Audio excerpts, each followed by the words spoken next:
Hi guys, তোমরা যে সবেদা গাছটা দেখতে পাচ্ছ সেটা আমি কিন্তু কিনেছিলাম আজ থেকে প্রায় 2 বছর আগে বৃক্ষমেলা থেকে, আমাদের বরগুনা থেকে। দেখতে পাচ্ছ গাইস, গাছটা কিন্তু অলরেডি ফল পেকে গেছে। দেখতে পাচ্ছ এখানে আরেকটা ফল আগে পেকেছিল, সেটা পাখি দেখেছে।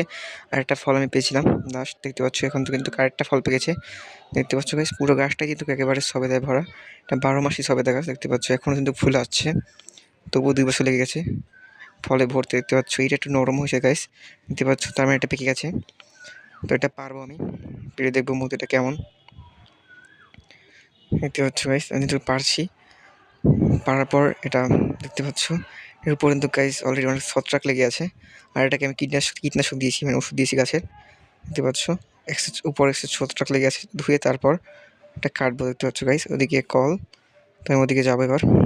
দেখতে পাচ্ছ গাইস, এই কলে এসে গেলাম, এটা ধোবো। ট্যাঙ্কি থেকে ডাইরেক্ট জল আসে সেখানে। দেখতে পাচ্ছ গাইস, ভালো করে আমি ধুচ্ছি, কারণ উপরে অনেক ময়লা লেগে গেছে। একই উপর দিয়েছি আবার কীটনাশক গাছে আজকে। দেখতে পাচ্ছ গাইস, এই যে পাশে কিন্তু আমার অ্যালোভেরা গাছ। দেখতে পাচ্ছ অ্যালোভেরা গাছ কিন্তু অনেক বড় হয়ে গেছে।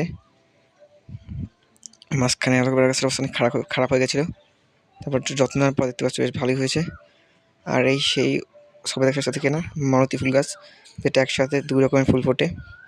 আর এই চোকা ফুল গাছ দেখতে পাচ্ছ গাইস, এটা কিন্তু বেশ কলি এসেছে আর কিছু ফুল ফুটেছে। দেখতে পাচ্ছ অনেক কিন্তু কলি এসেছে গাছটায়। পাতাটা জানি কেমন মরে মরে যাচ্ছে। দেখতে পাচ্ছ, আর এটা কিন্তু এখন আমি এটা ফাটিয়ে দেখবো কেটে ওটা কী হয়েছে।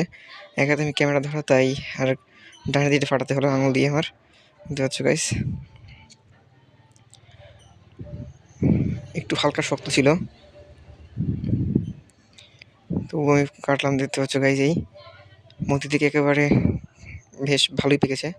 আর গন্ধটাও কিন্তু খুব ভালো ছিল, আর খেতেও বেশ মিষ্টি ছিল। দেখছো গাইস, আটি অনেক ছিল তাই।